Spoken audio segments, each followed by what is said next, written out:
있었던 정치권 움직임 깊이 있게 분석해보는 시간입니다. 뉴스 외전 함께 하실 패널 두 분 소개해드리겠습니다. 배정찬 인사이트K 연구소장 자리하셨습니다. 안녕하세요. 안녕하십니까, 배정찬입니다. 김민하 시사평론가 모셨습니다. 안녕하세요. 안녕하세요. 네. 윤석열 대통령 해외 순방 이것 때문에 지금 며칠째 언론이 떠들썩하다고 해야 되나요? 계속 논란도 이어지고 이런 상황인데요. 일단 지금 캐나다에서 해외 순방 마지막 일정을 소화하고 내일 이제 귀국할 것으로 알려지고 있는데요. 윤 대통령의 해외 순방 지금까지 어떤 성과 그리고 아쉬운 점을 하나씩 두 분이 좀 꼽아주신다면요. 글쎄, 우리가 성과를 평가할 때는 그냥 전반적인 총평도 있을 수가 있을 테고, 네. 구분을 해서 차원별로 나눠서 이제 평가를 할 수 있을 텐데, 저는 이렇게 평가를 해봅니다. 이제 실무적 평가는 대통령이 귀국하고 난 다음에 정확하게 어떤 과정들이 있었는지, 내용들이 있었는지 대통령실이든 또 발표가 있지 않겠습니까? 네. 외교부 차원에서 그때 좀 평가를 내려야 될 것 같고요. SNS 상에서의 민심을 보면은 상당히 안 좋습니다. 안 좋은 이유는 저는 조문 외교 관련해서는 설왕설래도 좀 있고, 물론 장례식은 참석했으니까 부정적인 또 여론이 있긴 합니다만, 또 대통령실에서 설명하고자 하는 관련되는 내용도 있는 것으로 확인이 되고 있고요. 문제는 뭐냐면 대통령의 발언입니다. 이 발언 부분과 기대치가 높았었던 한미 정상회담이 왜 48초밖에 거칠 수밖에 없었을까? 네네. 이 부분에 대한 것인데, 마지막에 이제 가장 중요한 것은 이제 지표 평가일 겁니다. 결국 대통령의 순방이 성과든 아니면 과정에서의 국민들의 평가이든 간에 지지율로 나타날 수밖에 없거든요. 네. 과정에 있었던 지지율이 또 조사되고 발표된 결과는 한국갤럽 조금 이따 이제 김민하 평론가 아마 소개를 해드릴 텐데, 직전 조사보다 5%포인트나 내려왔습니다. 조금 이따가 이제 개요를 말씀드리니까 먼저 말씀 안 드리는데, 상당히 저는 오히려 이게 역작용이 일어났다. 대통령에게라고 보입니다. 네. 여론조사 전문가답게 여론조사의 측면에서 일단 성과 평가를 좀 해주셨는데요. 김민하 평론가는 어떻습니까? 이렇게 얘기하고 싶지 않은데 냉정하게 얘기해서 성과는 없다고 볼 수가 있고요. 이게 성과가 없는 이유가 여러 가지 대외적 환경의 어려움이라든가 외부 변수 때문에, 예를 들면 바이든 대통령이 갑자기 일정이 단축이 돼가지고 이렇게 뉴욕 일정이나 이런 것들이 빨리 이제 진행이 됐고 이런 것들 늦게 시작해서 빨리 끝났고 이런 것들이 영향을 미쳤다고 할 수도 있겠지만, 그게 전부라고 하면은 또 이렇게 폄훼할 것은 아니에요. 근데 그게 전부가 아니라 대통령의 참모 그리고 외교안보 라인에 분명한 어떤 실책들이 이번에 나타났거든요. 네. 그래서 이번에 이런 상황을 좀 앞으로 어떻게 바꿀 것이냐, 어떻게 개선할 것이냐, 이런 것들로 좀 얘기를 생산적으로 연결을 해서 앞으로 그러한 개편 작업을 잘할 수 있다면 그게 성과가 아닐까, 저는 그렇게 생각합니다. 네. 민주당은 윤석열 대통령 해외 순방을 저자세 외교 참사라고 지금 규정하고 좀 강하게 비판하고 있는 상황인데요. 국민의힘 생각은 좀 다른 것 같아요. 바이든 대통령과의 짧은 한담은 다수 정상과 풀 어사이드 형태로 회담을 한 것이기 때문에 대한민국 위상을 국제무대에 보여준 것이다. 또 한일 정상의 약식회담도 문재인 정부가 망쳐놓은 한일 관계를 정성화하는 의미가 있다. 이런 평가를 하고 있는데요. 일단 만남 자체의 의미를 두는 목소리도 있기도 하고요. 이런 국민의힘의 그 판단 어떻게 평가하시는지 얘기를 듣고 싶습니다. 물론 민주당 얘기도 같이 지적해 주셔도 되고요. 그렇습니다. 물론 이제 국민의힘이 판단할 때는 이번 외교가 조문 외교, 장례식 외교라는 것이 상당히 또 대한민국 주도로 전개되는 외교상은 아니거든요. 네. 그렇기 때문에 교통 정체에 문제가 있었다라고 또 설명을 하고 있고, 또 관련된 일정을 영국 왕실이나 또 영국 정부와 논의를 했다. 그렇기 때문에 일각에서 제기되는 갖가지 이야기들이 다 나옵니다. 또 좀 무리한 해석을 하거나 무리한 지적이나 비판을 하는 내용도 있을지도 모르겠어요. 네. 그런 점에서는 좀 이해를 한다 그러면은, 한미 정상회담과 한일 정상회담은 지나치게 좀 기대감을 먼저 키웠던 거 아닌가. 그걸 이제 국민의힘 차원에서 이야기하기보다는 실제 대통령의 일정이 국내에서 대정부 질문에 대응하는 외교부 차관도 제대로 몰랐던 부분, 네. 또 한덕수 국무총리도 박진 외교부 장관이 영국으로 갔던 거 아닌가라고 하는 것들은 사실 논란이 있는 부분이죠. 이 부분은 그렇죠. 분명히 어떤 식으로든 대통령이 수습해야 될 부분인 것 같고요. 또 하나는 이제 국민의힘에서는 이제 어려운 상황 속에서 풀 어사이드 회담을 할 수 있었고, 이 글로벌 펀드 재정회의에 윤석열 대통령이 참여하고 우리나라도 역할을 하겠다고 이야기한 부분은 긍정적으로 그런 부분도 있어요. 긍정적으로 평가할 부분도 분명히 있습니다. 그건 국민의힘의 단순히 주장이 아니라 우리가 좀 더 냉정한 분석을 할 필요가 있을 거예요. 다만 이런 부분입니다. 짧게 추가를 드리면 영국에서라도 바이든 대통령을 조금 더 만날 수는 없었을까. 아니라면 이렇게 뉴욕에서 바이든 대통령과 어떻게든 시간 내기가 쉽지 않다면 캐나다를 다녀오고 난 이후에 잠시라도 워싱턴에 들러서 백악관을 방문을 해서 짧게라도 이 부분에 대해서 우리가 좀 적극적으로 의견 제시를 하는 것은 왜 가능하지 않을까라는 생각을 들게끔 하는 것이죠. 네. 김민하 평론가 어떻게 보세요? 저도 성과가 이제 있으면 이런 거다라고 얘기하고 싶은데 지금 국민의힘은 여당이기 때문에 어쨌든 대통령이 대외적인 어떤 그런 활동을 한 거에 대해서 당연히 거기서 의미를 찾고 의미 부여를 하고 이제 그런 일들을 해야겠죠, 여당이니까. 네. 근데 대통령실에 설명하고도 사실 잘 안 맞아요. 대통령실이 지금 성과다라고 일단은 좀 얘기하고 있는 부분들은 이제 경제적인 측면인 것 같고 그래서 투자 유치를 상당히 했다든지 그다음에 독일하고 캐나다 정상하고 정상회담 진행하면서 AI라든지 광물이라든지 이런 것들에 대한 협력을 강화했다든지 이런 얘기하고 있는데 다수 정상하고 풀 어사이드 형태로 회담을 했다라고 하는 거는 제가 볼 때는 사실관계가 안 맞아요. 그러니까 풀 어사이드 회담이라는 것도 이 형태가 약식이라는 거지 그것은 공식적인 회담을 하는 것입니다. 근데 그 어떤 공식적인 회담이 진행됐다고 지금 보는 건지는 잘 모르겠고, 그러니까 독일 그다음에 캐나다 일부 이제 이런 정상회담 외에 이 국민들이 핵심이라고 생각했던 한미 정상회담하고 한일 정상회담이 과연 정상적으로 진행됐다고 볼 수 있겠느냐. 그렇지가 않은 한미 것이고. 정상회담은 정상회담은 공식적으로는 하지는 않았지만 세 차례 만남을 가졌다는 거잖아요. 찰스 3세 리셉션 그리고 바이든 대통령 리셉션 그리고 바이든 대통령하고 만났었다고 하는 그 48초 회동 이렇게 세 기회를 통해서 대화를 나눴다. 그러니까 우리의 예를 들면은 인플레이션 감축법에 따라서 우리나라 그렇죠. 전기자동차에 불이익이 있다거나 이런 등등해서 이런 것들에 대한 의사를 전달했다 이렇게 지금 대통령실에서는 얘기하는 거잖아요. 그러니까 풀 어사이드 회담이라고 한 거에 대해서 제가 말씀드리는 건데 풀 어사이드라고 할지라도 최소한 어느 자리에 앉아가지고 뭘 이렇게 이 배석하는 사람들이 있고 이런 형태로 진행을 하지. 그 다른 행사하는데 끝나고 나오다가 서서 48초간 얘기한 것을 풀 어사이드 회담이라고 하지 않습니다. 그러니까 이런 것들에 대해서는 정확하게 냉정하게 여당도 평가할 필요가 있다고 생각을 하고요. 그리고 이제 한일 정상회담을 진행한 것 자체에는 의미가 있다 이렇게 평가할 수 있는데 저도 이제 한일 정상이 정말 오랜만에 만난 것이기 때문에 네. 이거 의미가 있다고 생각을 하는데 다만 이게 의미가 있기 때문에 이 전후 맥락이 다 좋다 이런 게 아니지 않습니까? 지금 일본 언론들이 보도를 하고 있는 걸 보면 우리 입장에서는 상당히 괘씸합니다. 우리가 정상회담 안 해줬어도 됐는데 무리하게 해달라고 해서 해준 거다 이런 식이지 않습니까 지금. 말을 일방적으로 윤석열 대통령이 했다 이런 그렇죠. 식으로 한다고. 그리고 심지어 정상회담 정하고 싶으면은 기시다 후미오 총리가 있는 대로 직접 와라. 다른 행사 하고 있는데. 그렇게 일본 쪽에서 얘기했다는 거잖아요. 그렇죠. 일본에서 보도할 때는. 그렇죠. 그랬더니 오더라. 그러니까 사실 이런 지금 일본 언론들의 태도나 이런 걸 보면은 우리가 상당히 좀 얕보인 측면이 있는 것이고 그런데 이제 한 번 얕보여 가지고 우리가 얻을 걸 많이 얻었다라고 그러면 그럴 수도 있습니다. 제가 볼 때는. 네. 하지만 그렇다기보다는 향후의 협상이나 이런 한일 간에 뭔가 협상을 해야 되는데 강제징용 배상 판결과 관련돼서도 그렇고 여러 가지 현안들에 대해서 협상을 해야 되는데 그 협상의 과정이 순탄치 않을 것을 예고하고 있다. 이렇게 보이거든요. 그럼 제가 이 부분에서는 만난 것은 의미가 있다고 하더라도 손익을 따졌을 때 플러스 마이너스 했을 때는 이런 형태로 만나게 된 것은 오히려 마이너스가 컸지 않는가 그런 생각이 들어서 그 점에서 저는 상당히 좀 비관적인 평가를 할 수밖에 없다는 겁니다. 그런데 제가 이 말씀은 좀 드려야 될 것 같아요. 무슨 말씀이냐면은 그럼 윤석열 대통령이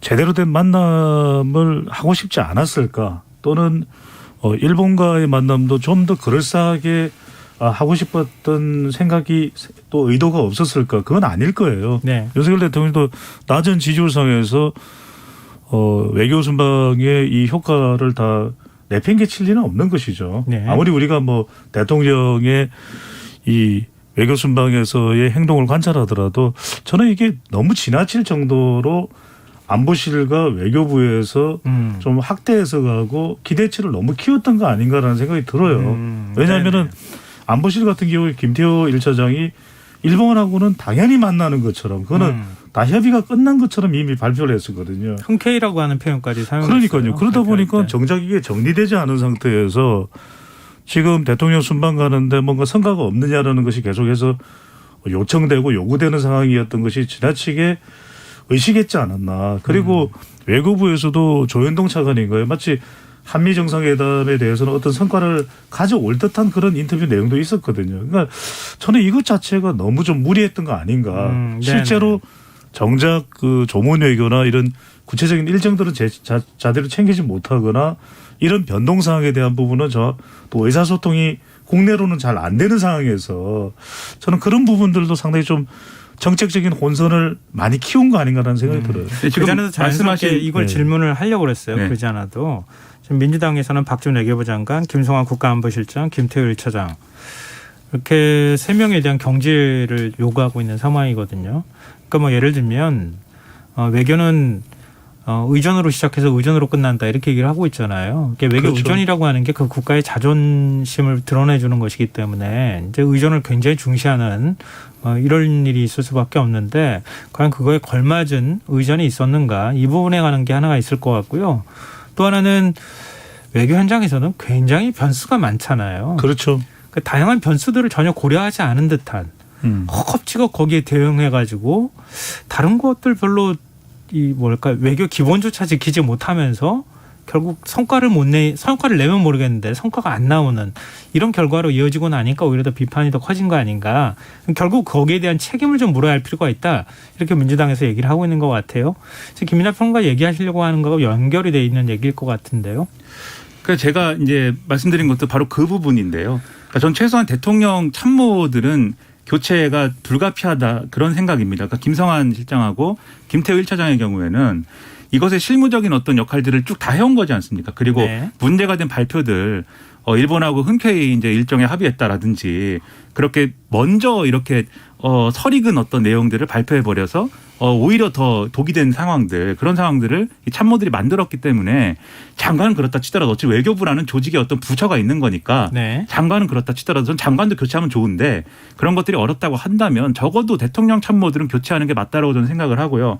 그리고 이제 저는 제가 그렇게 역대 모든 외교안보에 있어서의 무슨 사건들을 다 알고 있는 것은 아니지만 이렇게 해외 순방을 대통령이 여러 개의 정상회담을 예정하고 예고하고 했는데 그 모든 일정들이 이렇게 거의 모든 일정들이 중요 일정들이 총체적으로 이렇게 무질서하고 즉흥적으로 이렇게 소화되는 사례는 거의 저는 생각이 나지 않습니다. 이전에 어떤 사례가 있었는지를 보면 그게 결국은 그 참모들이 예를 들면은 어떻게 판단했느냐가 중요한 것인데 예를 들면은 우리가 이 유엔총회 가봐야 정상회담 할 수도 없을 것 같고 성과가 나지 않을 것이다라고 하면은 거기에 맞게 하는 거예요. 거기에 맞게 전략을 세워야 되는 거예요. 근데 무리하게 왜 정상회담이 안 될 것 같은 상황에서도 어쨌든 한 번은 찍고 와야 된다. 이런 생각을 가지고 왜 이렇게 무리하게 접근했느냐에 대해서 한번 정치적인 맥락이나 이런 걸 되짚어 봐야 될 것이 이전 정부에 대한 어떤 실책이나 이런 것들을 계속 얘기해 온 거잖아요. 예를 들면은 이전 정권에서는 중국에 갔는데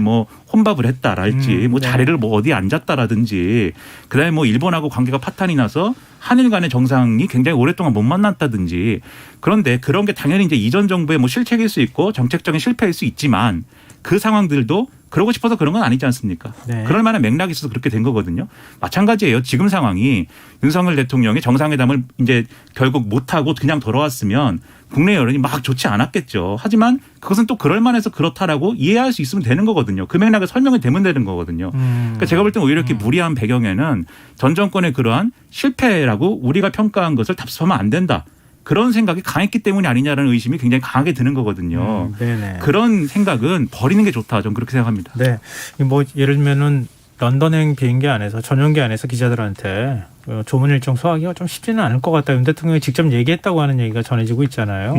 그럼 알았다고 하면은 거기에 맞춰서 국내 언론에 설명을 상황 설명을 한다던가 이렇게 해야 되는데 나중에 가서 장례식 참석으로 다 모든 게 해결이 된 것처럼 얘기하면서 우리 또 논란을 키운 측면이 있고 그다음에 지금 뉴욕 일정도 한미 정상회담도 역시 사실은 그렇게 급하게 48초 만난다거나 아니면 약식회담 형태로 갈 것 같으면 차라리 다음으로 미루고 그렇죠.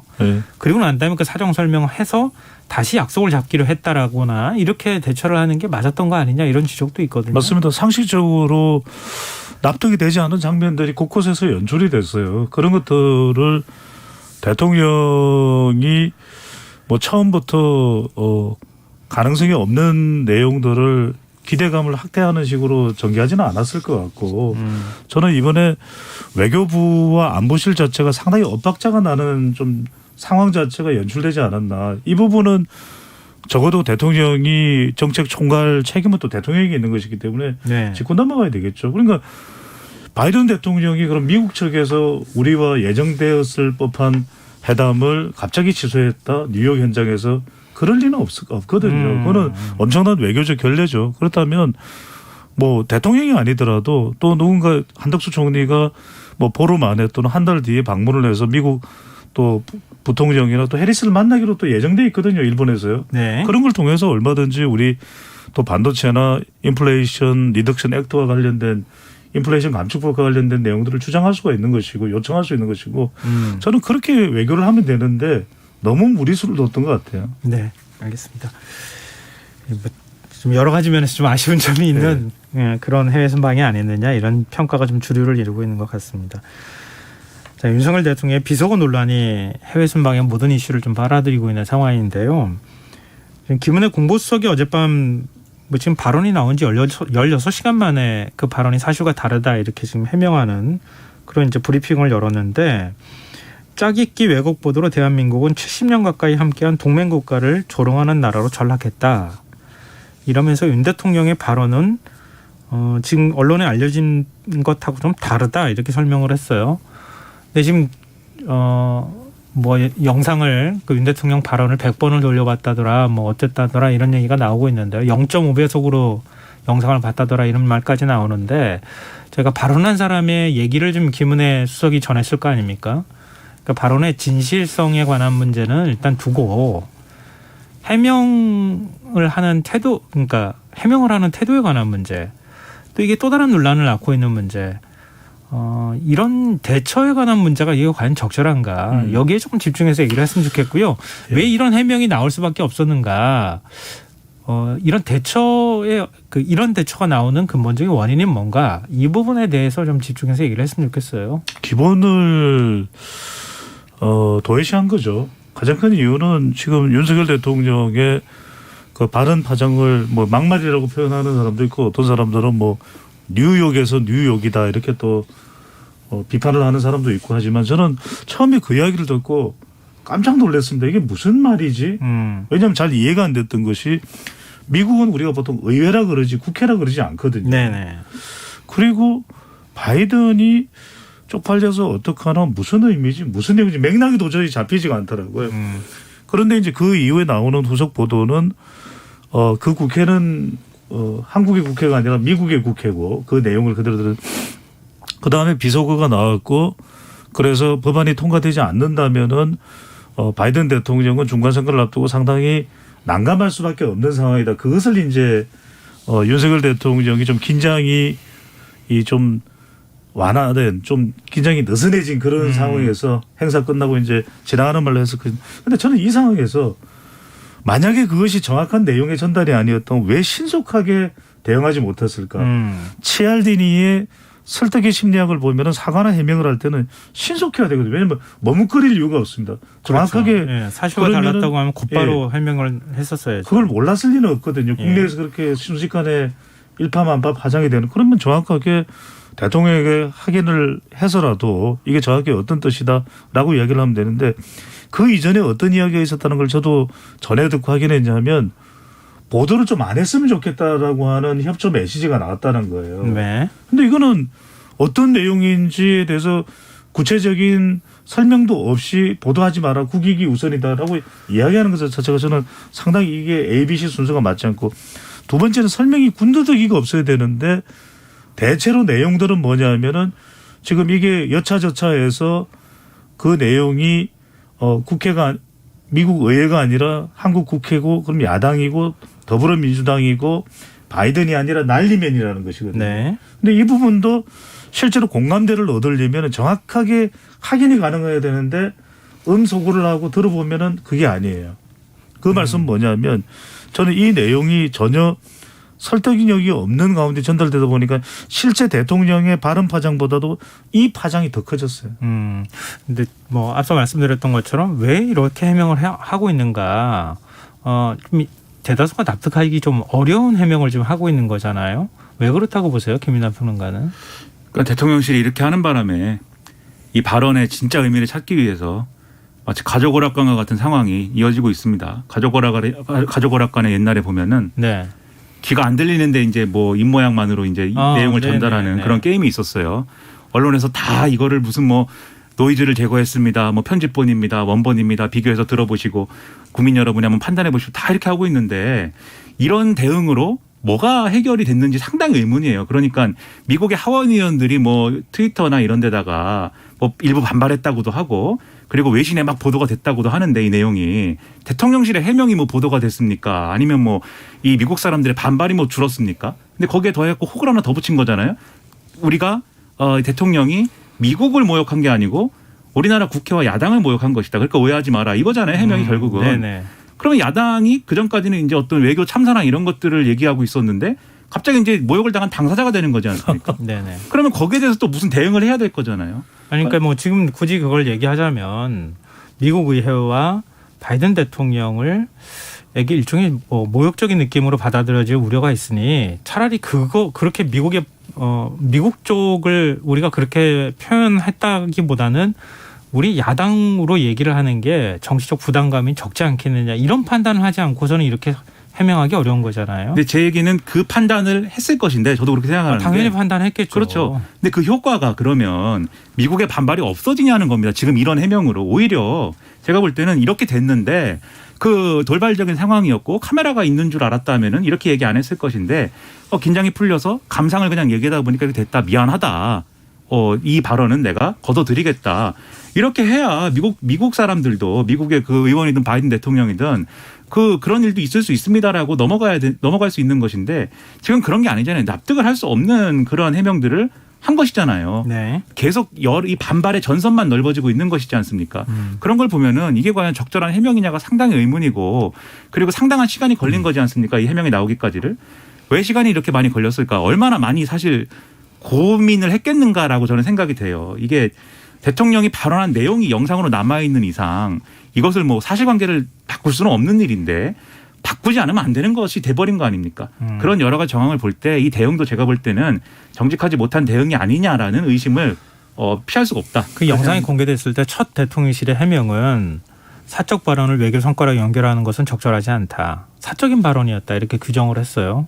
그러면서 그걸 좀 보도하는 것을 좀 자제해달라는 투의 어떤 메시지가 나온 건데요. 사실은 그 다음에 나온 게 이제 얘기하신 것처럼, 그러니까 미국 의회가 아니라 한국 야당을 향해서 한 말이었다. 이제 이런 식의 해명이 나온 건데요. 글쎄요, 대통령실 안에 내밀한, 그러니까 중요한 것은 네. 대통령실에서 충분한 논의 끝에 나온 해명이라고 하는 건 뭐 이건 부인하기 어려울 것 같고요. 예. 열 몇 시간 동안 많이 그거를 걸렸으니까. 논의 안 하고 이렇게 얘기했을 예. 것 같지는 않은데요.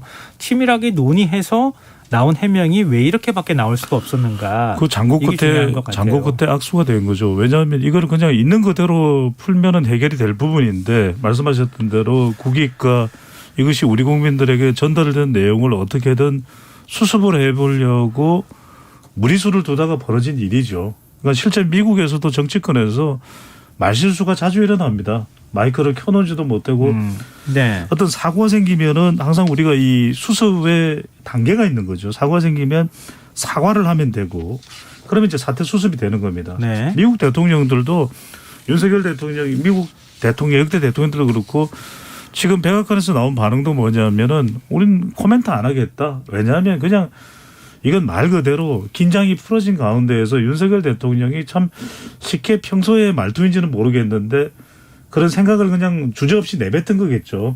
하지만 그게 정말 미국의 상하원 의원들을 모욕하고 싶어서 또는 바이든 대통령의 정책을 또 폄하하고 싶어서 또는 뉴욕에서 외교 활동을 하면서 더불어민주당 야당 의원들을 공격하기 위해서 그렇게 했다고 보지는 않아요. 근데 이건 중요한 이야기예요. 네. 무슨 말씀이냐면 이럴 때는 그냥 대통령이 이건 모르고 내가 그냥 잘못 말했다 사과합니다. 무심결에 그냥 툭 튀어나온 말이다. 그렇죠. 그렇게 사과를 하고 네. 미국 백악관이 제가 좀 전에 말씀드렸잖아요. 노 코멘트를 하고 한미 동맹은 굳건하다라고 확인을 해줬어요. 그렇게 넘어가면 해결될 문제였던 것이죠. 그게 이런 사례가 외국 정상들도 많이 겪었잖아요. 네네. 예를 들면 바이든 대통령의 대통령도 경우에는 실수를 한 적이 있고. 그렇죠. 기자한테 뭐라고 이제 험한 말을 마이크 켜지지 모르고 했다가 논란이 되지 않았습니까? 그런데 다들 대응을 보면은 바로 사과를 해요. 바로 사과를 하고 정리를 하는 겁니다. 이런 문제는. 근데 지금 상황은 이 발언을 인정하고 사과한다라는 걸로 가려면은 그것은 누가 해야 됩니까? 발언을 한 사람이 해야 됩니다. 결국. 윤석열 대통령이 사과를 할 수밖에 없는 거다. 그렇죠. 그렇죠. 대통령이 하면 되는 것인데 그럼 왜 대통령은 그 얘기를 안 하고 지금 참모들이 나서가지고 이 어려운 해명을 하고 있는가. 둘 중에 하나겠죠. 이 간언하였는데 사과 그렇게 할 것을 진언하였는데 대통령이 받아들여지지 않았거나 네. 아니면 감히 그 얘기를 참모들이 못하고 있거나. 네. 근데 두 경우 다 문제 아니겠습니까? 저는 만약에 참모들이 이제 진언했다면 대통령이 받아들여 주길 바라고 그 얘기를 참모들이 못하고 있는 상황이라면 그건 참모들이 자기 할 일을 제대로 못하고 있는 것이다. 그 평가를 피할 수 없다. 그렇게 생각합니다. 네. 그동안에 사실 국민의힘이나 여권에서는 윤석열 대통령이 좀 일부 실수하는 모습이 나타난다거나 이렇게 할 때 정치 경험이 좀 부족해서 좀 어찌 보면 좀 훈련을 나가는 과정이다. 좀 이해를 당부하는 그런 메시지를 낸 적도 뭐 여러 차례 있거든요. 그러니까 물론 이제 국민들의 기대치에는 맞지 않는다 하더라도 일부 실수가 있을 수 있다고 하는 점을 인정한다면 그런 부분에 대해서는 오히려 솔직하게 대응하는 게 훨씬 더 나을 뻔했는데 그럼요. 오히려 대통령한테 뭔가 지금 문제를 지적하는 것을 건의하지 못하거나 대통령이 현 상황을 받아들이지 못하는 모양새로 가는 것이 오히려 더 악재가 될 가능성이 있다. 네, 여기까지 저희가 얘기하는 것으로 이거 가지고 더 얘기해도 사실은 더 얘기할 게 그렇게 많지 않을 다른 것 이야기 같아요. 필요 없이 네. 몸에 좋은 약은 쓴 법입니다. 알겠습니다. 자, 지금 여러분께서는 KBS 라디오 김성환의 시사를 듣고 계십니다. 뉴스와 외전 김민아 시사평론가 배종찬 인사이트K 연구소장 두 분 패널과 함께하고 있습니다. 뭐 자연스럽게 연결되는 얘기일 것 같은데요. 앞서 이제 배종찬 소장께서도 뭐 갤럽 여론조사를 인용을 해주셨지만 갤럽 여론조사 결과가 나왔는데 윤석열 대통령의 지지율이 5%포인트 하락한 것으로 나타났어요. 김민아 평론가가 한번 내용을 소개를 좀 해주시죠. 한국갤럽이 지난 20일부터 22일까지 사흘간 전국 성인 1,000명을 대상으로 조사를 했습니다. 윤석열 대통령의 직무수행 지지율 28%였고요. 이게 잘한다가 이제 28%였던 거죠. 잘못하고 있다는 응답은 61%였습니다. 이 직전 조사인 9월 3주차 조사와 비교를 하면은 긍정평가는 5%포인트가 하락을 한 것이고 부정평가는 2%포인트가 상승을 한 것인데요. 긍정평가 이유를 보면은 열심히 한다, 최선을 다한다. 이게 9%, 국방, 안보가 7%, 전반적으로 잘한다, 외교 이 6%, 전 정권 극복, 결단력, 추진력, 뚝심 이런 게 5% 등으로 나타났습니다. 부정평가 이유는 경험, 자질 부족, 무능함 이게 이제 12%였고요. 네. 경제, 민생을 살피지 않음 10%. 그리고 그동안 계속 부동의 1위를 했던 인사 전반적으로 잘못한다. 이게 이제 8%였습니다. 외교가 7%, 대통령 집무실 이전, 영빈관 6% 이런 순서였고요. 이게 한국갤럽은 순방 때마다 좀 이렇게 지지율이 올라가지 않고 하락하는 현상이 일어나고 있다라고 분석을 하고 있는데 네. 자세한 내용은 중앙선거 여론조사 심의 홈페이지를 참조하시면 여론조사의 내용이 나옵니다. 네, 이게 조사 기간에 좀 주목할 필요도 있을 것 같은데요. 예, 배종찬 소장께서 분석을 좀 해주시죠. 화요일부터 목요일까지 실시된 조사이기 때문에 대통령의 뉴욕에서의 발언 파장까지도 마지막 날 조사에서 포함이 됐습니다. 그러니까 다 반영된 것은 아니다. 다 반영된 건 아니라고 하더라도 그것이 이제 조사 기간 동안에 또 조문 외교 삐그덕거린 부분도 있고 네. 논란이 됐던 부분도 있고 다분히 정상회담에 대한 상징적인 평가는 대부분 전달됐다고 보입니다. 이 내용이 포함이 되어 있고 그래서 직전 조사에서 33%까지 회복이 됐던 대통령의 지지율이 5%포인트 주저앉았고요. 우리가 이 내용의 어떤 심각성을 본다면은 대통령의 지지율이 그래도 조금이라도 회복될 때는 대륙주 대구 경북 또 60대 또 주부청에서 위기감에 따른 결집이 있었거든요. 그리고 네. 대통령도 최근에는 도스태핑도 그렇고 태도도 좀 신중해지고 좀 지지율을 끌어올리기 위한 의지도 엿보였지 않습니까? 그런데 이번 해외 순방이 상당히 좀 타격을 준 것으로 보이는데 특히 호남에서는 잘하고 있다는 대통령의 지지율이 10%였습니다. 네. 근데 이제 앞으로 지지율에 어떤 변화가 있을 것이냐 이게 문제 아니겠습니까? 네. 지금 사실 20%대로 떨어졌다가 30%대로 회복이 됐다가 다시 내려간 거거든요. 네. 앞으로 추이는 어떻게 보세요? 저는 다음 조사에서도 대통령의 지지율이 반등되기는 쉽지 않을 것이다. 왜냐하면 해외 순방에서도 대통령의 지지율에 부정적 영향을 줄 수 있는 사태가 터졌고 국내에서도 지금 한덕수 총리가 제대로 대정부 질문에도 대응하지 못하는 그런 모습이 노출돼 버렸거든요. 네네. 결과적으로는 이런 것이 대통령의 지지율에서 중도층을 견디내야 지지율이 더 올라갈 수 있는 것이고 대구 경북이나 60대 주부층 중요하다는 말씀드렸죠. 이게 지금 대통령이 임기 초반에 지지율이 내려가던 것은 인사 참사였다면 이번엔 말 그대로 외교나 또는 유엔 총회에서의 연설 내용이나 또 국내에서의 대응이나 이게 이른바 소통 참사거든요. 네. 이 부분에 대한 보완이 없다면 오히려 지난주에 우리 시간에 김성환 진행자 기억나실 겁니다. 저는 김건희 여사와 관련된 논란이 상당히 좀 야기되지 않겠냐 말씀드렸죠. 예. 오히려 별로 없었어요. 거의 없었어요. 그런데 윤석열 대통령 리스크가 김건희 리스크보다 더 커진 상황이기 때문에 이 부분을 어떻게 수습하는지가 굉장히 중요해지는 거죠. 네. 김인하 평론가 덧붙일 말씀 없으시면 제가 다른 얘기를 좀 했으면 좋겠는데요. 여론사 관련해서 덧붙일 말씀이 있으면 잠깐 하시고요. 저는 어쨌든 경험, 자질 부족, 무능함이 부정평가 이유 중에 가장 많았다. 네. 그러니까 이게 결국 그 영국의 이제 영국 여왕의 조문 상황이나 이런 것들을 보면서 국민들이 이게 외교 안보 정책이라든가 뭐 이런 걸로 보는 게 아니라 전반적으로 경험이 부족하고 뭔가 아마추어적이다라고 느끼게 됐다라는 걸 보여주는 수치인 것이죠. 그래 이게 근데 대통령이 지금 말씀하신 대로 정치 초심자이고 그렇지 않습니까? 오랜 세월 뭐 정치에 몸담아온 사람이 아니고 네. 그리고 검사 출신의 그러한 어떤 스타일도 있는 것인데 단기간에 바뀌는 게 어렵다고 한다면은 이 배 소장님이 소통 얘기하셨지만 남들의 도움을 받아야 되는 것이죠. 그리고 도움이라는 네. 것은 뭐 참모들의 도움도 있고 뭐 내각의 도움도 있겠지만 결국은 야당의 도움, 나아가서는 국민의 도움을 받으려는 노력과 태도의 변화 이런 것들을 보여줘야 되는 거거든요. 네. 그래야 다소 대통령이 좀 일은 잘 못할 수 있지만 정치적으로 미숙할 수는 있지만 저런 열린 태도로 접근하니까 한번 믿어보자 이렇게 할 수가 있는 것인데 그런 태도로 전환을 해야 된다. 다음 주에는 그렇게 생각이 됩니다. 네. 윤석열 대통령 귀국하면 지금 여야 회동을 여야 대표하고 만나는 그런 자리가 만들어질 것인지 여기에 대한 관심도 좀 있는 상황인데요. 일단 민주당이 대응하고도 연결이 되어 있는 측면이 있는 것 같은데 다음 달로 예정된 국정감사에서 김건희 여사 논문 표절 의혹과 관련해서 국민대화가 숙명여대 총장을 증인으로 채택했다 그래요. 네, 지금 국민의힘에서는 날치기 처리라고 반발하고 있는 상황인데요. 지금 시간이 두 분이 한 번만 얘기할 수 있는 네. 시간 정도만 남아 있어요. 지금 이런 상황에서 민주당과 윤석열 대통령은 어떻게 지금 이번 문제들을 수습해 나가고 또 민주당은 어떻게 해야 되는 것이 바람직한지 한 말씀 좀 들어봤으면 좋겠습니다. 먼저 말씀드리면 저는 뭐 다른 거 없습니다. 대통령은 대통령이 가야 될 임기가 아직도 많이 남아 있거든요. 네. 그러니까 이런 상황이 계속 초래된다면 그만큼 민생은 못 챙기고 국정운영은 혼란해질 수밖에 없는 겁니다. 그러니까 대통령이 챙기고 수습해야 되는 일에 진력해야 되고요. 더 중요한 것은 이제 민생을 최우선으로 내세워야죠. 한덕수 총리도 제 역할을 할 수 있도록 하는 것이고 더불어민주당도 저는 분명히 할 필요가 있을 것 같아요. 이재명 대표 수사는 수사인 것이고 또 김건희 여사에 대해서 특검이나 또 윤석열 정부에 대해서 국정조사 할 게 있으면 해야 되지만 민생이 지금 상당히 어렵지 않습니까? 네. 이 부분만큼은 머리를 맞대야죠. 네. 김민하 평론가요.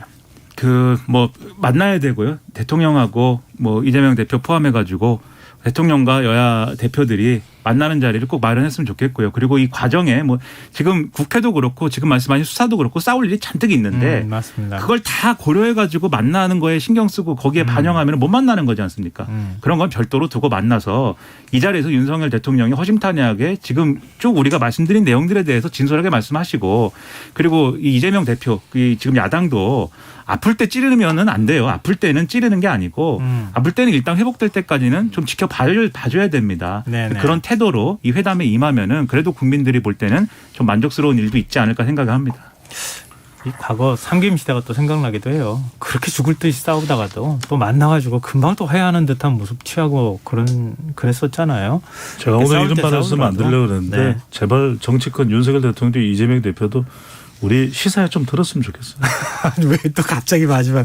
알겠습니다. 마무리해야 될 시간이라는 거 알려주셨어요. 뉴스외전 김민아 시사평론가 배종찬 인사이트 K 연구소장 두 분 패널과 함께했습니다. 고맙습니다. 감사합니다.